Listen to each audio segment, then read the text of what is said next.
with diverse flora and fauna, magnificent natural landscapes, and an ecological biosphere that supports life. This wondrous planet is our earthly home.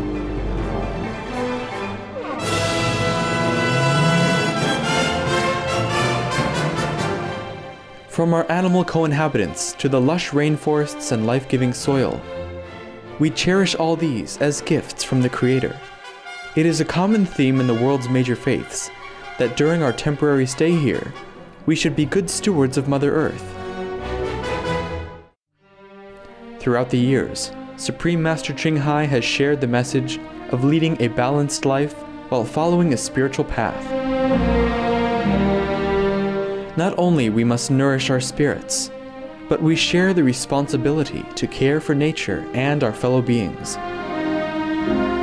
In light of recent scientific evidence stressing the grave state of our planet caused by climate change, Supreme Master Ching Hai affirms the important message she has noted for over the past 2 decades. We must be vegetarian, meaning an animal-free diet, and practice sustainable living. Today we present to you Supreme Master Ching Hai's discussion on climate change entitled Benevolent Messages from Mars, Be Virtuous and Save the Earth, via video conference with Supreme Master Television staff in Los Angeles, California, USA, on January 18, 2009.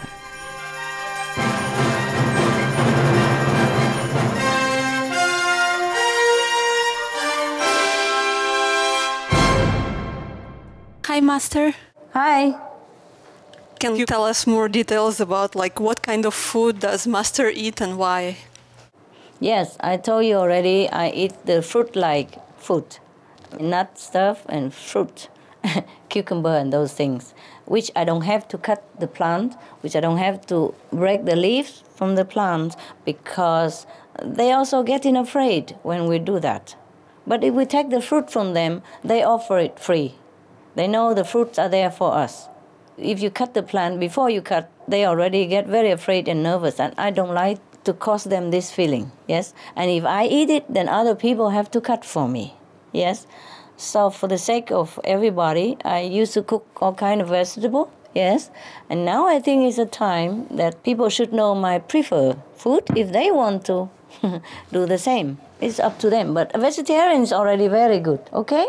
The least harmful and the least karma, the least contributing to the global problem. And that's what I eat, okay? Even rice or wheat, the plants already wither and yellow and brown before they harvest. So the plant practically die already before we get the rice or the wheat. So it's okay.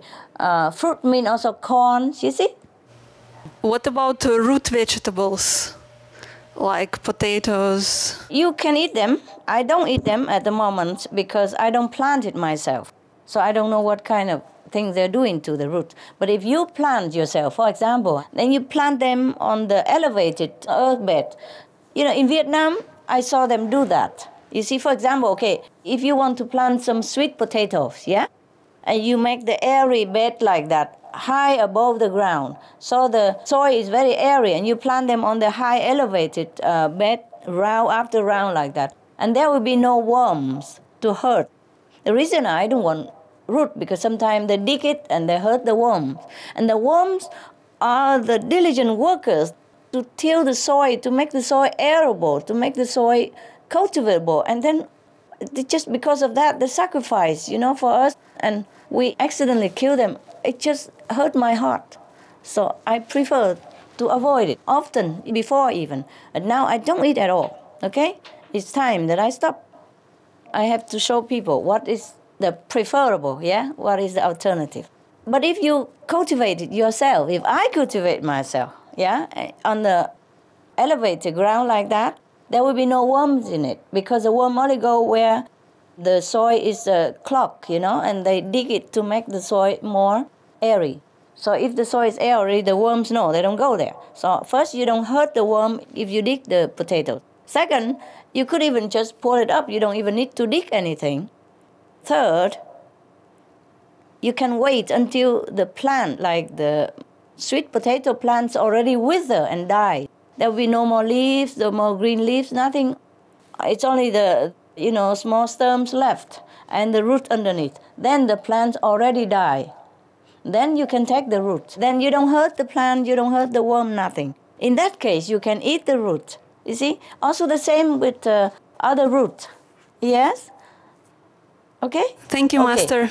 If you don't want to kill just the worms, then we have many techniques, organic ahimsa farming. Like you can plant them in the water, yes. Then you don't hurt the worms, or you can plant them on elevated soil bed like that, and you don't hurt the worm. But I also don't even cut the plant to eat, unless it's already withered, and the spirit of the plant already left. Then it's okay in that case. Because you were asking me what kind of root. So there are many organic farming methods that at least you don't hurt the worms, okay? Thank you, Master. Thanks for asking.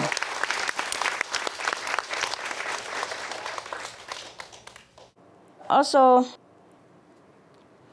many of the roots is like that. If you can wait until the green leaves or wither and die, then you can take the root. Like carrot, you will not hurt the worm because you just take it from the root. It's easy just to pull it up, You don't need to dig or anything, so accidentally you won't kill the worm, for example. But if you really want not to harm the plant and not to make them afraid, then you wait until they wither, yeah? And you still have the root under there, and then you just pull the root up, yeah? No harm to the plant and no harm to the root. In that case, you can eat those, okay? The root will not feel much, will not feel anything. When the plant dies, the root also don't feel anything. For example, if you like some herbs, and if the leaves already by wind or by some natural cause, and it broke, and fall on the ground or half broken already, then you can take them and eat, okay? In that case, there's no himsa involved at all, yes. The thing is, I don't want to cause any nervousness or anxiety to any beings, even to a plant. That's why. That's why I don't want to eat vegetable anymore. We have enough, actually, even just fruit.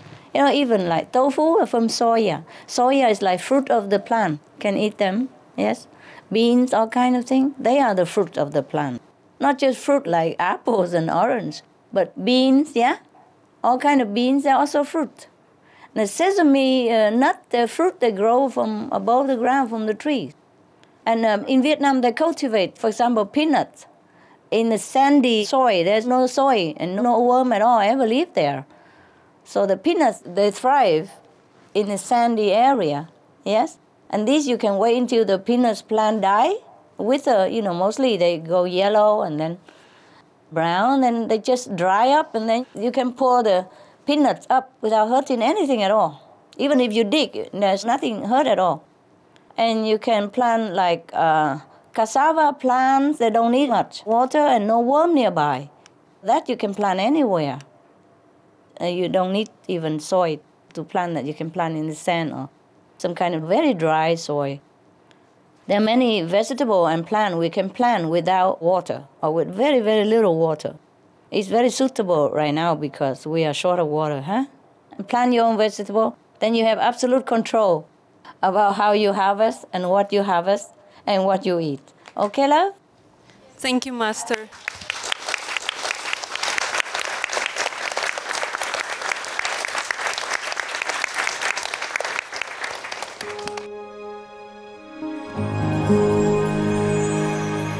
Vegetarianism and religions.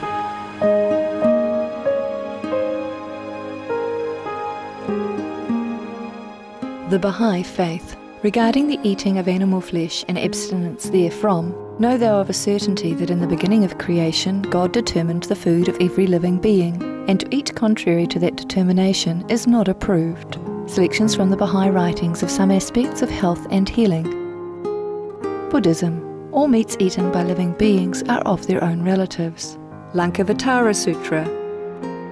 Cao Dai, the most important thing is to stop killing, because animals also have souls and understand like humans. If we kill and eat them, then we owe them a blood debt.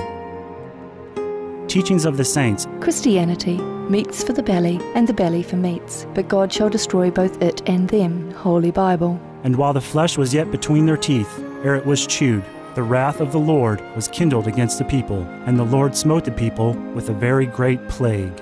Holy Bible. Confucianism. All men have a mind which cannot bear to see the sufferings of others.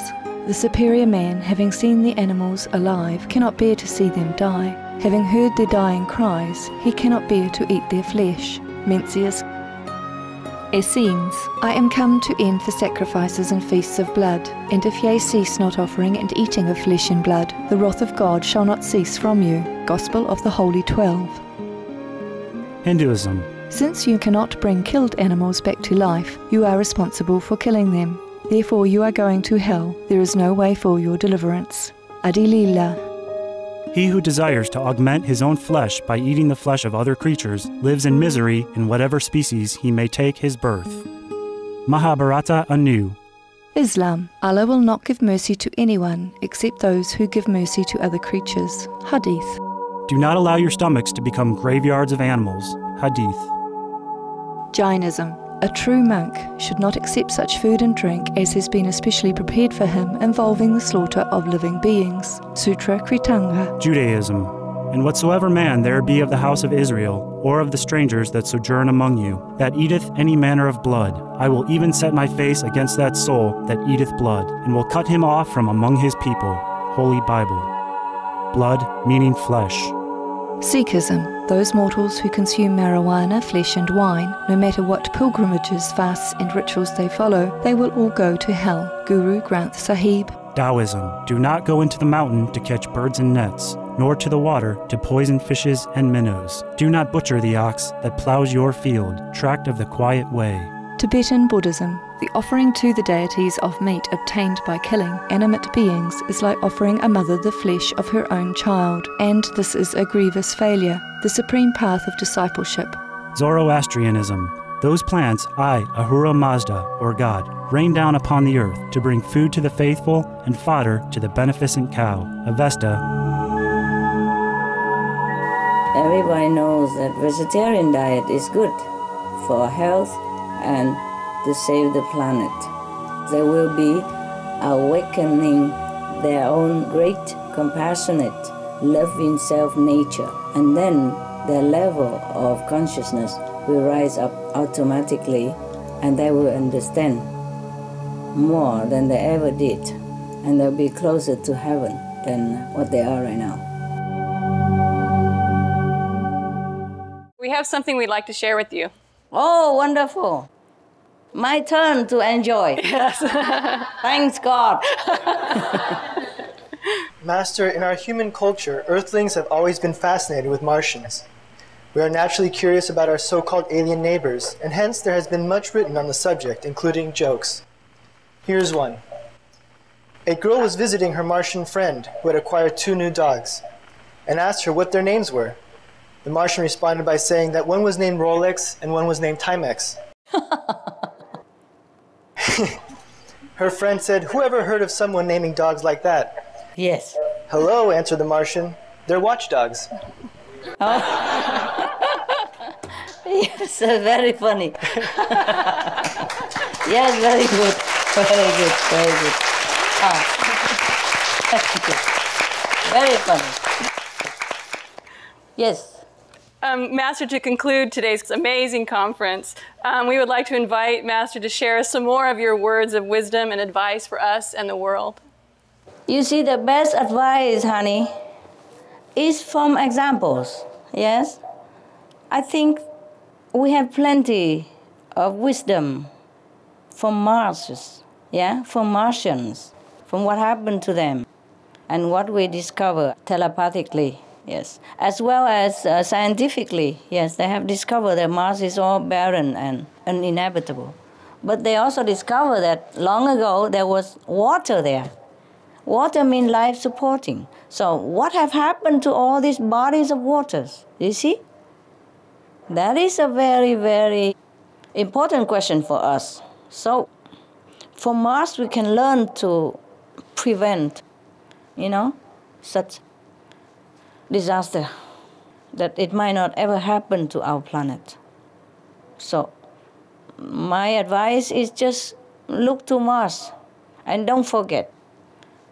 Don't forget that we have a very beautiful home here for us and for our children. And for grandchildren, great-great-grandchildren, it's a beautiful place, physically speaking. And it has all conditions to sustain life. And it offers us so much fun, so much beauty, so much love.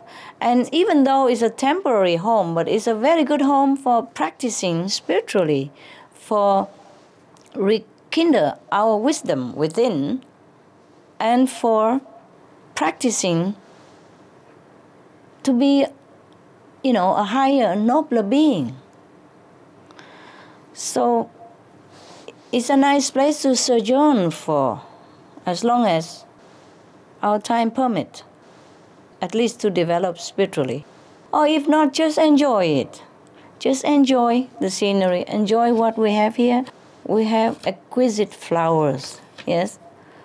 We have exotic birds. We have incredible animals. We have amazing trees, mountains, and great bodies of water, which sustain so much life and energies and nourishing all beings. And it's such a beautiful place. You would just walk out everywhere and look at the trees. Imagine one day they're all gone.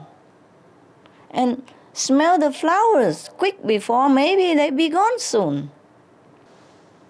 Touch the grass because maybe they'll be also gone soon. Imagine if all this beautiful scenery, vegetations, humans, animals, imagine if they're all gone. How would you feel? So we have to protect this beautiful place we call Earth, because this is the home of not just us, but many other species and the environment, beautiful flora and fauna. It's really an incredible place.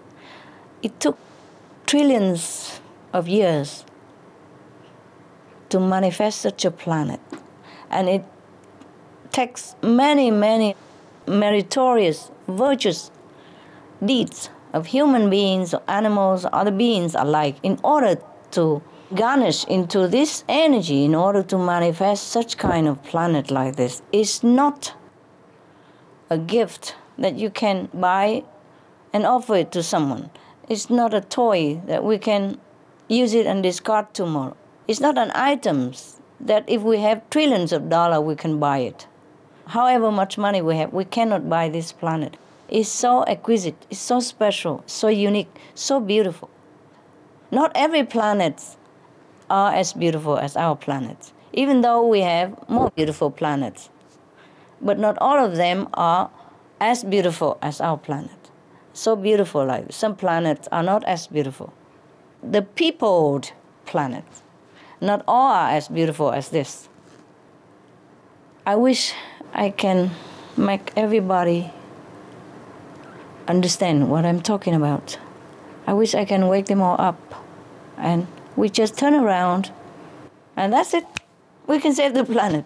All we do is just be vegetarian. Nothing else is really important anymore. Just being vegetarian, you can save the planet overnight, just like that. And I wish everybody really listen. Okay, guys, thanks for your time, and thanks for all you are doing.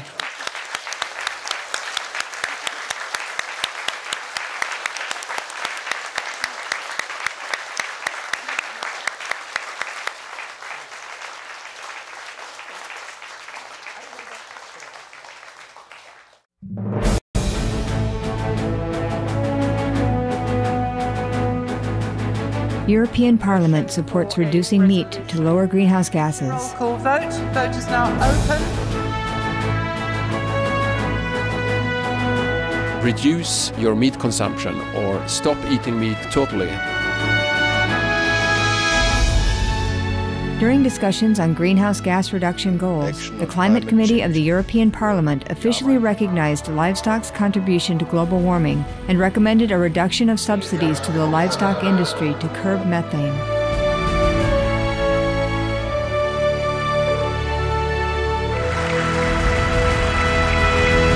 My name is Jens Holm. I'm a member of the European Parliament. Please, be veg, go green, save the planet.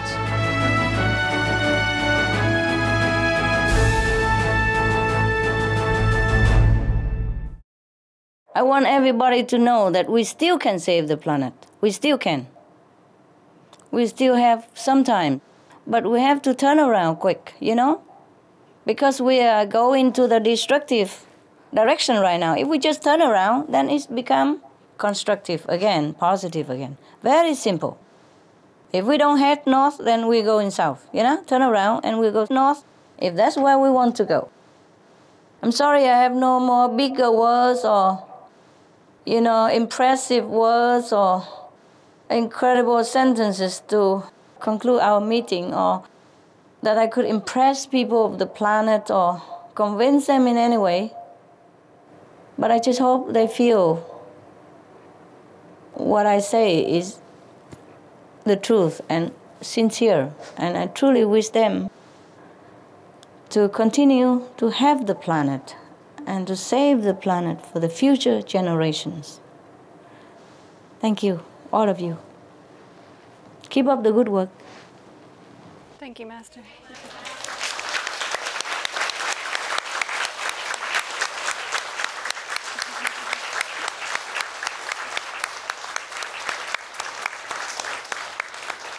We thank you so much, Master, for being with us and sharing your wisdom and your love. Every moment we are with you is a priceless gift. And we wish most beautiful, beautiful, beautiful, beautiful Master many, many wonderful and happy moments in peace, health, and much love throughout the Lunar New Year of the Ox. May your elegant radiance continue to bless the earth for eons to come. We love you very much. Yes, I wish the same to you and to the planet.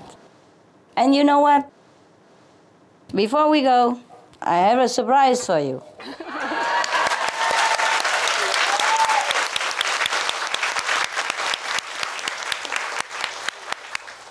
And you're going to like it very much. I just got the information just now, you know? I didn't know it before either. So it's also a surprise for me this minute.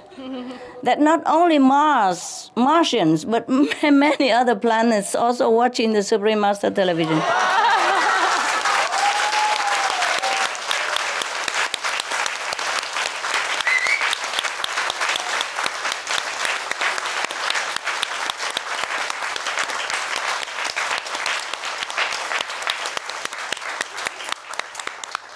And you cannot even count them. You cannot even count them. So many, countless, numerous. Because they're all concerned also about humanity, race, and the planet. So they're watching. And we are the one who give the most comprehensive information and the most constructive, up-to-date. So they're watching it. They like to know what we're doing on the planet. They're interested in humanity as a whole and also what's going on our planet. Because as I told you, not all of the citizens of other planets have telepathy. So they do watch television because, you know, those who have a highly developed technology, they watch the Supreme Master television. And there are countless of them. My God, I'm so happy, so proud, so thrilled. Congratulations. Okay. And Happy New Year. New Year, Master.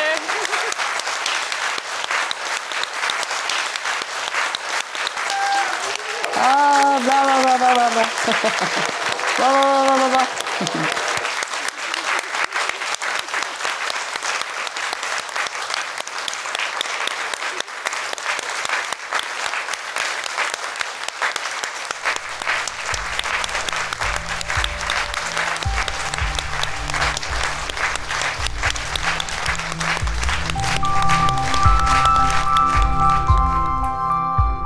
We thank you for your presence for today's Between Master and Disciples. Animal World, Our Co-Inhabitants is up next, right after Noteworthy News. here on Supreme Master Television. May the Providence guide us in wisdom and love.